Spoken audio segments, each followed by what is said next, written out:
জলবায়ু পরিবর্তনের কারণে বাংলাদেশের উপকূলীয় জেলাগুলোতে লবণাক্ততা বাড়ছে। ঐতিহাসিক ও প্রত্নতাত্ত্বিক স্থাপনাগুলোর ওপর এর প্রভাব পড়ছে। যেমন বাগেরহাটের ৬০ গম্বুজ মসজিদ। প্রায় ৬ শতক আগে এটি নির্মাণ করেছিলেন খান জাহান আলী। ১৯৮৫ সালে ইউনেস্কো একে বিশ্ব ঐতিহ্যের স্বীকৃতি দেয়। কিন্তু লবণাক্ততা এখন এই ঐতিহাসিক স্থাপনার জন্য হুমকি হয়ে দাঁড়িয়েছে। মসজিদের দেয়ালের বিভিন্ন অংশে ইটের ওপর লবণ জমেছে। একই দৃশ্য দেখা গেছে খুলনার ফুলতলা উপজেলার ধুল গ্রামে অবস্থিত প্রায় ৪০০ বছরের পুরনো সিদ্ধেশ্বরী কালী মন্দিরেও। প্রত্নতত্ত্ব অধিদপ্তরের হিসেবে উপকূলীয় এলাকার ২০০-র বেশি প্রত্নতাত্ত্বিক স্থান জলবায়ু পরিবর্তনের কারণে ঝুঁকির মুখে রয়েছে।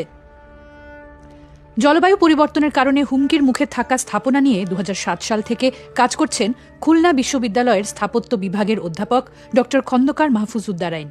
তিনি বলছেন, উপকূলীয় এলাকার স্থাপনাগুলো নোনাপ্রবণ এলাকায় অবস্থিত হওয়ায় সেখানকার মাটি, পানি ও বাতাসে লবণের প্রাধান্য দেখা যায়। ঝড়, সাইক্লোন, জলোচ্ছ্বাস এবং সাগর পৃষ্ঠের উচ্চতা বাড়ার কারণে এসব স্থাপনায় নোনার পরিমাণ আগের চেয়ে আরও বেশি দৃশ্যমান হচ্ছে।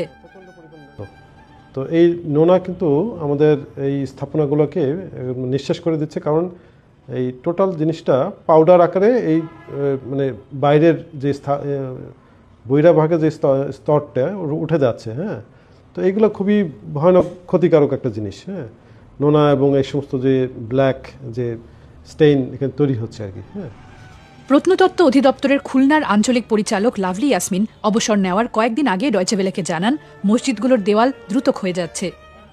বাগেরহাটের মসজিদের শহর এটি উপকূলীয় অঞ্চলে অবস্থিত। উপকূলীয় অঞ্চলে অবস্থিত হওয়ার কারণে এখানে লবণাক্ততার পরিমাণ বেশি। এই লবণাক্ততার কারণে মসজিদের দেওয়ালগুলো ক্ষয়ে যাচ্ছে। হ্যাঁ, মানে এটা অনেক আগে এর পরিমাণ ছিল কম, কিন্তু বর্তমানে খুব দ্রুত ক্ষয়ে যাচ্ছে। তো এইভাবে ক্ষয়ে যেতে থাকলে আমাদের মসজিদগুলি তো সাংঘাতিকভাবে হুমকির সম্মুখীন। রাসায়নিক উপাদান ব্যবহার করে লবণাক্ততার প্রভাব কমানোর চেষ্টা করা হচ্ছে বলেও জানান তিনি। আমরা প্রত্নতত্ত্ব অধিদপ্তর প্রতি বছরই আমরা এখানে কেমিক্যাল ট্রিটমেন্ট করে লবণাক্ততা মুক্ত করছি। এভাবে আস্তে আস্তে আমরা কাজ করে যাচ্ছি। ঐতিহাসিক এসব স্থাপনার এমন পরিণতি দেখে ব্যথিত দর্শনার্থীরা।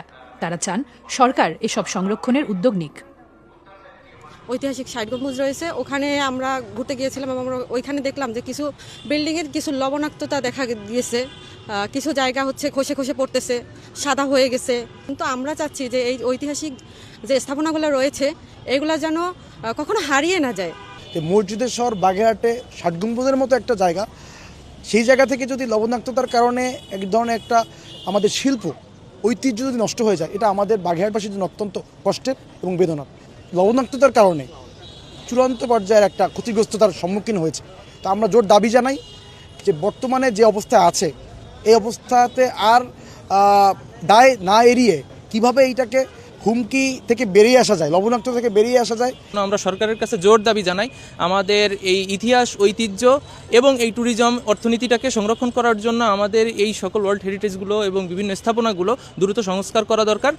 আগে দেখছি যে এখানে মন্দিরের অবস্থা আর মানে যে কারুকার্যগুলো আছে আগে ভালো ছিল, এখন নোনার জন্য অনেক মনে হচ্ছে ধসে যাচ্ছে বা বোঝা যাচ্ছে না। এটা হচ্ছে লবণাক্তর জন্য এটা ক্ষতি করতো। মন্দিরের অবস্থা ছোট থেকে যা দেখে আসছি তার থেকে একটু খারাপ হয়েছে, কিন্তু সংস্কারের কাজ করা উচিত। ঐতিহাসিক এসব স্থাপনা রক্ষায় জলবায়ু পরিবর্তনের ঝুঁকি মোকাবিলায় সরকারের গ্রহণ করা ন্যাশনাল অ্যাডাপ্টেশন প্ল্যানে একটি নীতিমালা তৈরির প্রস্তাব করেছেন খুলনা বিশ্ববিদ্যালয়ের অধ্যাপক মাহফুজ। তো আমার ধারণা যে আমাদের সরকার এই ক্লাইমেট চেঞ্জ যে ফান্ড এবং আমাদের যে ক্লাইমেট চেঞ্জ পলিসি, সেখানে আসলে ঐতিহ্য স্থাপনাগুলোর উপরে তেমন আসলে কোনো নীতিমালা নেই।